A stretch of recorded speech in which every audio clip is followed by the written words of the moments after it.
من ثنايا العصور نأتيكم بأجمل السطور، نروي لكم حكايات ونعطرها بعبق التاريخ، درر من تراث قديم نقدمها لكم. لا تنسوا الاشتراك لتصلكم كل الحكايات الشعبية الجديدة. أهلا بكم في حكاية جديدة من حكاوى الحكيم. قصة اليوم، حكاية اليوم بعنوان الراعي الشجاع. كان لأحد رعاة الغنم طفلان، ابن وبنت. وحينما جلس على الفراش وحضره الموت، نظر إلى ولديه وقال لهما وهو حزين لفراقهما: أني لم أترك لكما إلا بيتا صغيرا وثلاث نعجات، فاقسماها بينكما كما تحبان. أن تتخاصما من أجل القسمة مهما تكن الأحوال. وحينما مات الأب سأل الأخ أخته: ماذا تحبين أيتها الأخت العزيزة؟ اتحبين الغنم أم المنزل الصغير؟ فجابته أخته: أني أفضل المنزل الصغير حتى أعيش فيه. فوافق أخوها بنفس راضية وأعطاها المنزل الصغير، وأخذ النعجات الثلاثة وخرج ليبحث عن حظه في هذا العالم الواسع، راجيا من الله أن يوفقه ويسدد خطاه ويجعله سعيد الحظ في الحياة. وقال لنفسه: لقد ولدت يوم الجمعة وهو يوم سعيد، واسأل الله أن يجعلني سعيد الحظ. وقد ودع الأخ أخته وداعا رقيقا، وودعته الأخت وهي تدعو له بالنجاح والتوفيق، وترجوه أن يتذكرها ولا ينساها.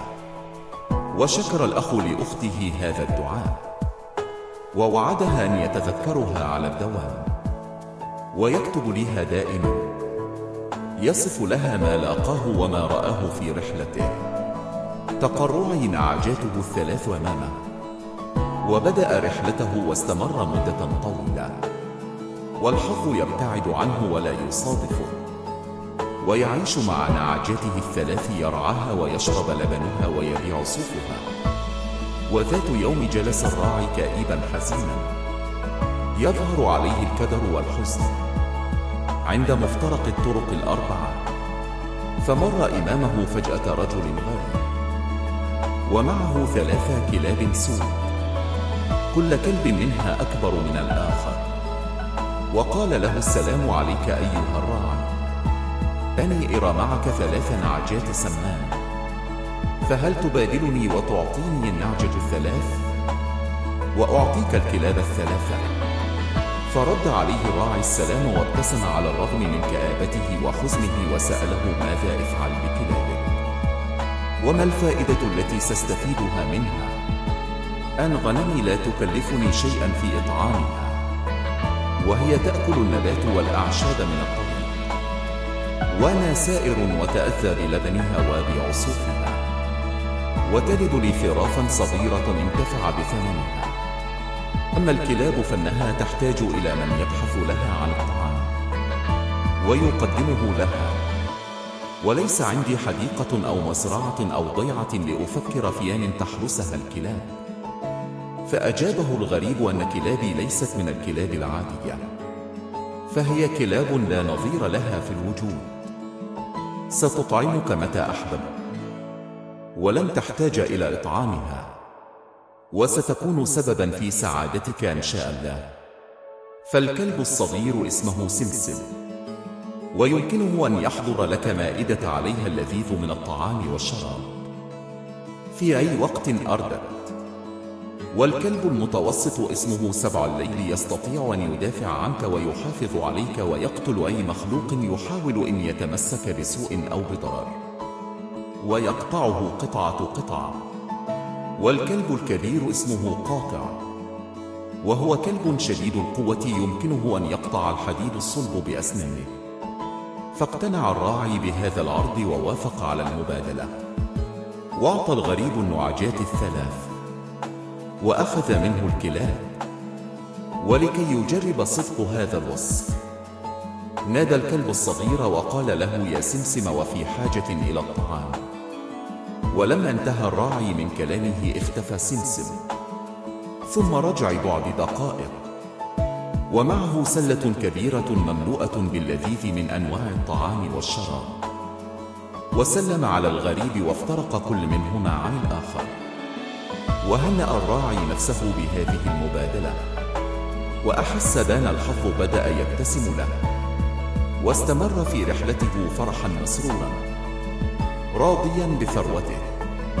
وذات يوم كان الراعي ماشيا في الطريق، فقابل عربة سوداء يجرها حصانان اسودان، وفوق كل منهما غطاء اسود، والسائق يلبس ملابس سوداء. وفي داخل العربة ركبت فتاة فائقة الجمال، تلبس رداء اسود وتبكي بكاء مرا. وقد مشى الحصانان مشيا بطيئا، ورأساهما منخفضان نحو الأرض، وقد ظهر عليهما الحزن الشديد. لاحظ الراعي هذا المنظر المحزن، فأحس أن في الأمر شيئا، وسأل السائق: لماذا كل هذا الحزن؟ وما السبب في هذا كله؟ فنظر له السائق ولم يجب عن السؤال، فقرر الراعي السؤال عن السبب في هذا الحزن، فأخبره بان في هذه الجهة وحشا عجيبا ضخما اسمه جسم أفعى، وله جناحان كبيران ونابان حدان على بلادنا أن تقدم له فتاة جميلة ضحية كل سنة ليأكلها. وقد أصابت القرعة في هذه السنة ابنة السلطان، فحزن أبوها وأمها وجميع من في القصر، وشاركت البلاد كلها السلطان في حزنه، وأعلن الحزن العام في البلاد. فتألم الراعي كل الألم لهذه الأميرة التي سيضحى بها، وصمم على أن يتبعها ويعمل على إنقاذها من ذلك الوحش الغريب. ومشى وراءها حتى وقفت العربة عند أسفل الجبل، وقد نزلت الأميرة من العربة وهي حزينة باكية، ومشت ببطء، وأخذت تتسلق الجبل لتلقى الموت الذي ينتظرها.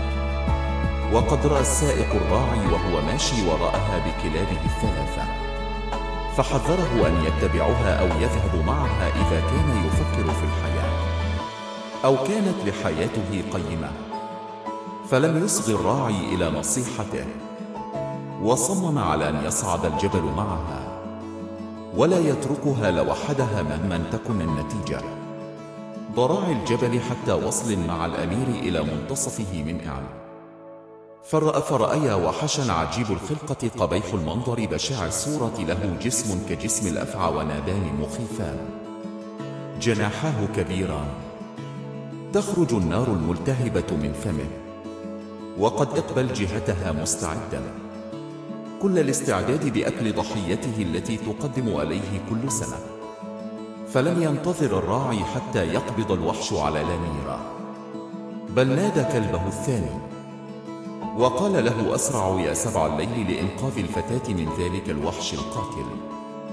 وفي الحال قفز الكلب على الوحش، وابتدأ قتال فظيع بينهما، وألقاه الكلب على الأرض مجروحا، وعضه من رقبته بني به الحدة، فقضى عليه وقتله شر قتله، ثم أكله ولم يبق منه شيئا غير نبي.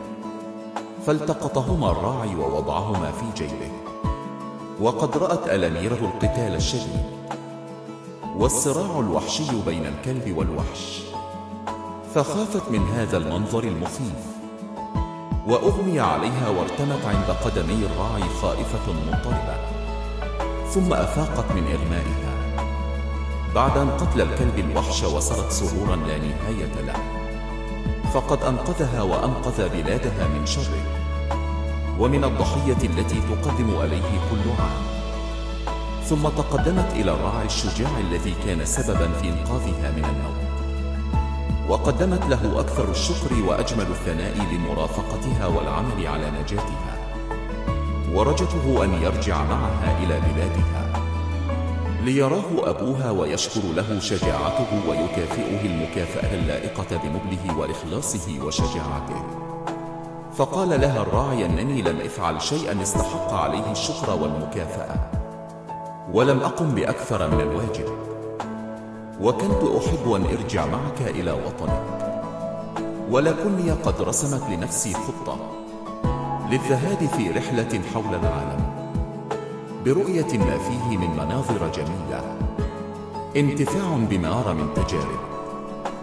وعدك وعدا حقا بان أزور بلادك بعد 3 سنوات ساقضيها حول العالم، واني مصمم على هذه الرحلة لا رحظي فيها، ولن يستطيع أحد تغيير ما عزمت عليه.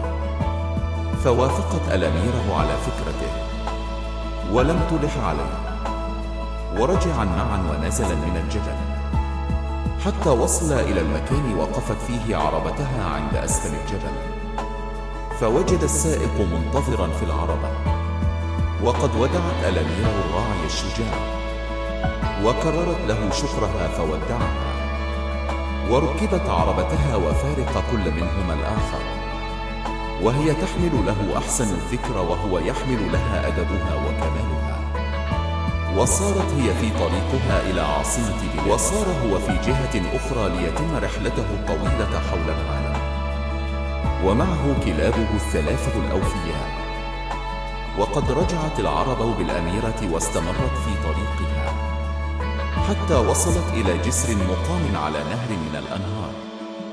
وبعد أن صارت العرب إلى منتصف الجسر وقف السائق فجأة، ثم التفت إلى الأميرة وقال: أن الشاب الذي أنقذك قد سافر إلى بلاد العالم ولم يهتم بالرجوع معك، ما عنك قد الحح عليه، ولكن في نفس الوقت يا أميرتي يمكنك أن تجعلي فتى فقيرا مثلي سعيدا، وذلك بان تخبري أباك بانيان الذي قتلت الوحش ونجيت حياتك منه، فيكافئني ويسمح بان أتزوجك فصير سعيدا في هذه الحياة.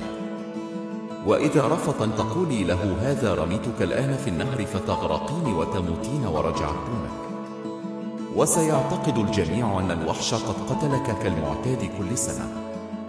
فخافت الأميرة حينما سمعت هذا التهديد من ذلك السائق المجرم، وتألمت منه كل الألم، لأنه يريد أن يضطرها إلى الكذب وتغيير الحقيقة والإخبار بغير الصدق.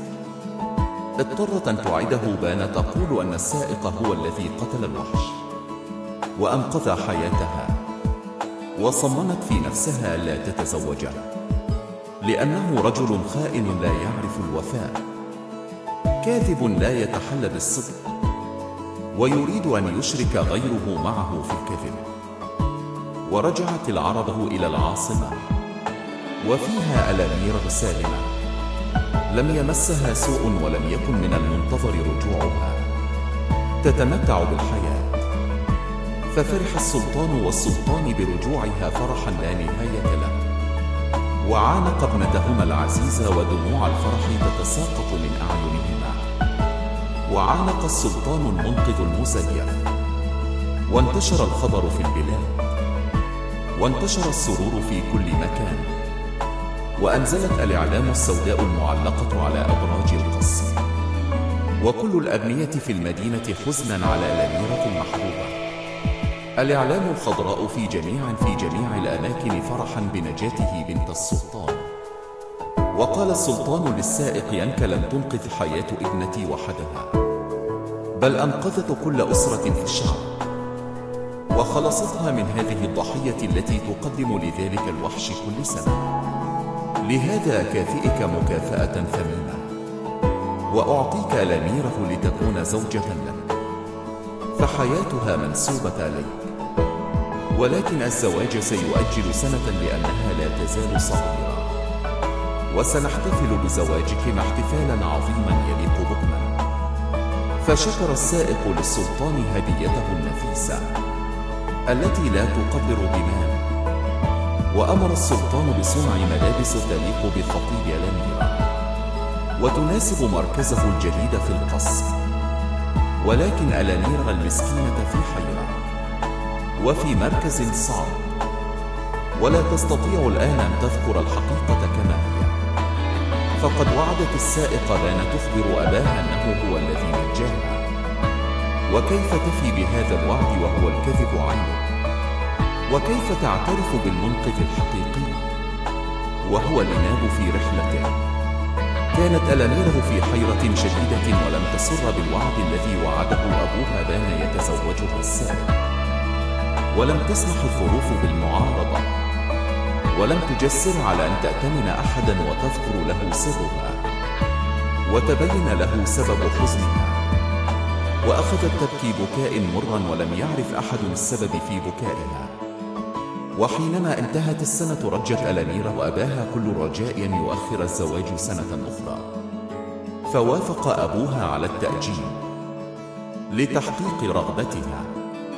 وقد مرت الأيام مرورا سريعا، وانقضت هذه السنة كما انقضت السنة الأولى، فذهبت إلى أبيها وألقت بنفسها عند قدميه، ورجعت أن يتركها سنة ثالثة حتى تتحسن أحوالها وتقوى صحتها. فوافق السلطان على رغبتها وأجل الزواج. فسرت ألامير سرورا كثيرا بهذا التأجيل أن منقذها الحقيقي سيرجع لها في نهاية السنة الثالثة من رحلته.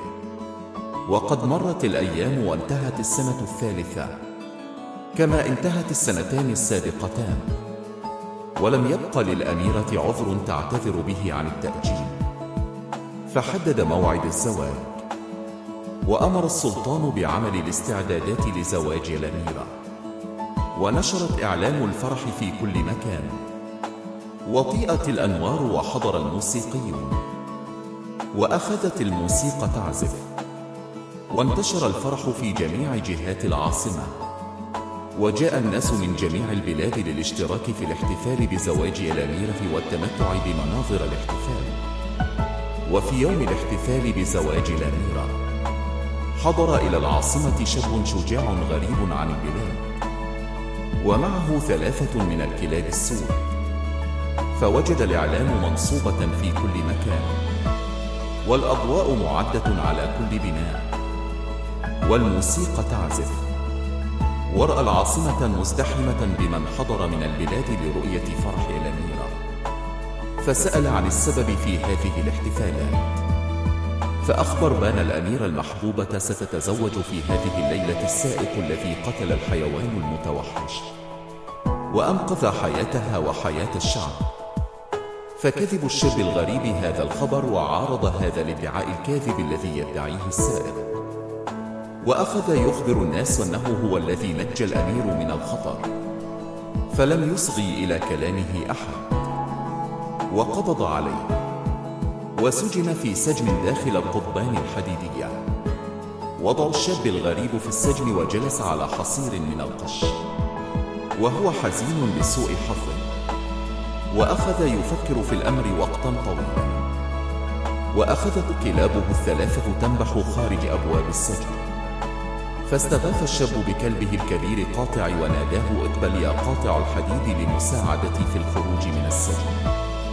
وفي الحال قفز الكلب الكبير إلى نافذة السجن وأخذ يقطع قضبان الحديد من النافذة حتى انتهى منها في وقت قصير، وقفز بجانب الراعي، فخرج الراعي من نافذة السجن ومعه كلبه قاطع الحديد، وصارت الكلاب 3 وراءه وهو حزين أشد الحزن، فالمكافأة سينالها السائق الذي لا يستحقها، والأميرة سيتزوجها ذلك الكاذب الذي ادعى أنه أنقذها.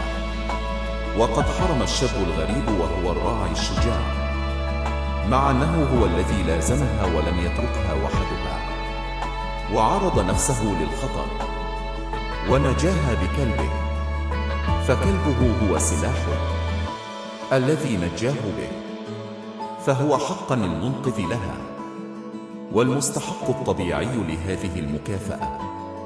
وأحس الراعي الشاب بالجوع فجلس، وطلب من كلبه سمسم إحضار الطعام، فذهب الكلب سمسم ورجع عن بعد قليل، ومعه فوطة مائدة قد نقش عليها تاج السلطان، وملئت بأنواع الطعام اللذيذ، فأكل حتى أزال ألم الجوع. ثم رجع الكلب 7 الليل إلى الأميرة بالقصر، فوجد السلطان قد جلس على رأس المائدة، التي أعدت لحفل الزواج، وحوله السلطان والأميرة وعريسها المنقذ المزيف وبعض الأمراء والوزراء وكبار رجال القصر. فذهب سبع الليل إلى الأميرة الحزينة ولحس يدها بشكل رجاء أو استعطاف يدعو إلى النظر والدهشة.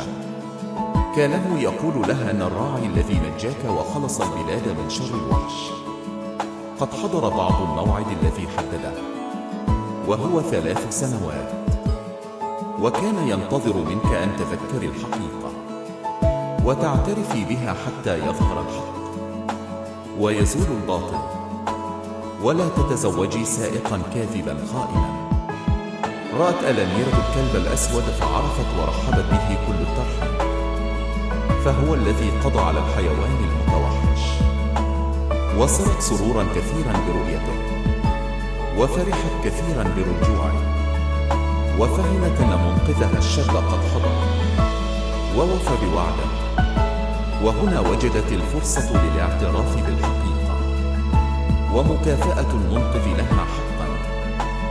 فتشجعت ووقفت في ثناء المائدة وذكرت لأبيها والحاضرين قصتها من أولها إلى آخرها، وما فعله الراعي الشجاع من متابعتها وملازمته لها وتعريض نفسه للخطر، وقتل الوحش بهذا الكلب الواقف بجانبها. ما فعله السائق من تحريضه للراعي بعدم ذهابه معها وبرده عن متابعتها وتهديده إياها بإلقائها في النار وإغراقها أن لم تغير الحقيقة.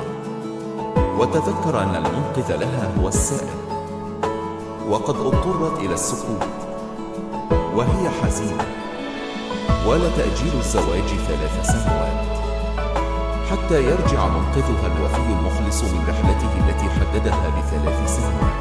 وأخبرته أنه الآن قد حضر بوعده، وهو المستحق الشجاع للمكافأة، لا هذا السائق الخائن الكاذب الذي فكر في إغراقها في النار وقتلها. فأرسل السلطان في الحال ضابطا ليتبع الكلب ويلازمه ويذهب إلى صاحبه ويحضره معه.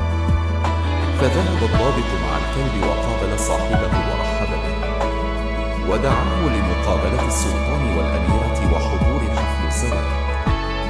فذهب الراعي الوفي إلى السلطان وعانقه وشكر له شجاعته ووفاءه عليه الأميرة وفرحت بقدومه، فهو البطل الذي نجاها وهو الذي لازمها وقت الخطر حتى أنقذ حياتها. ولم يكن الراعي في حاجة إلى أن يخرج من جيبه نادي الوحش اللذين احتفظ بهما ذكرى لهذه الحادثة ليثبت أنه هو الذي أنقذ الأميرة. فالقضية ليست في حاجة إلى دليل أو إثبات، فقد اعترفت الأميرة بالحقيقة. الحاضرون بالراعي الوفي الشجاع، وفي ذلك الوقت اصفر السائق الخائن اصفرارا شديدا، وتغير لونه من الخزي والعار حينما رأى الشاب الذي أنقذ الأمير من الوحش وسمع الحقائق المرة التي صرحت بها الأميرة. ورجى من السلطان العفو والمغفرة والصفح عن الجريمة التي فكر في ارتكابها، وعن الادعاء الكاذب الذي ادعاه، ومحاولته قتل الأمير وإغراقها في النار. فاحتقر الجميع السائق، وكادوا يقتلونه لولا تدخل الراعي الوفي ورجاءه للسلطان بالاكتفاء بطرده. اكتفى السلطان بطرد السائق الذي حاول قتل الأميرة، وحل محله الراعي الوفي وجلس بجانب الأمير ليكون زوجا لها، وهنأه الجميع. وصرت الأميرة كثيرا في هذه المرة لم ترجو أباها أن يؤجل الزواج، فقد كانت تؤجله حتى يحضر منقذها الحقيقي من رحلته، وقد حضر بعد 3 سنوات. وأجلت الأميرة الزواج 3 سنوات حتى يحضر. لم يعرف أحد سوى الأمير السبب الحقيقي للتأجيل، وقد تزوج الراعي الوفي الأمير الوفي، وعاش الزوجان عيشة سعيدة هانئة راضية. ولم ينسى الراعي الوفي أخته الفقيرة فقد فكر فيها وأرسل إليها عربة خاصة لإحضارها، وأرسل لها هدية من الملابس الثمينة والجواهر الغالية، فحضرت إلى قصر أخيها واستقبلها أخوها هو والأمير استقبالا حرا، ورحب بها كل الترحيب. أخذها أخوها بين ذراعيه لشدة شوقه لها ولرؤيتها، فقد كان يتذكرها دائما في غربته ولم ينسها لحظة واحدة. وكيف ينسى الإنسان أخته؟ وحينئذ قال أحد الكلاب الثلاثة للراعي الوفي: أن واجبنا قد انتهى ولست في حاجة لنا يا سيدي بعد الآن. انتظرنا حتى نرى إحساسك نحو أختك في أيام سعادتك، وتحققنا أنك شجاع وأنك لن تنساها مطلقا. وها أنت الآن قد بلغت كل ما تتمنى من الحظ السعيد. وبعد أن انتهى الكلب من كلامه تحول الكلاب الثلاثة إلى طيور طارت في الجو، وقد وفق الله الزوجين في حياتهما السعيدة، وشاركتهما أخت الراعي الوفي في سعادتهما وفرحهما. شكرا لكم على المتابعة، وإلى اللقاء في حكاية جديدة من حكايات شعبية من بين ثنايا العصور. جئناكم بأحلى السطور، حكايات لكم نرويها، وبعبق التاريخ نمليها. درر من تراث عتيد حملناها لكرام القوم قدمناها من حكاوى الحكيم. لا تنسى الاشتراك ليصلك كل جديد.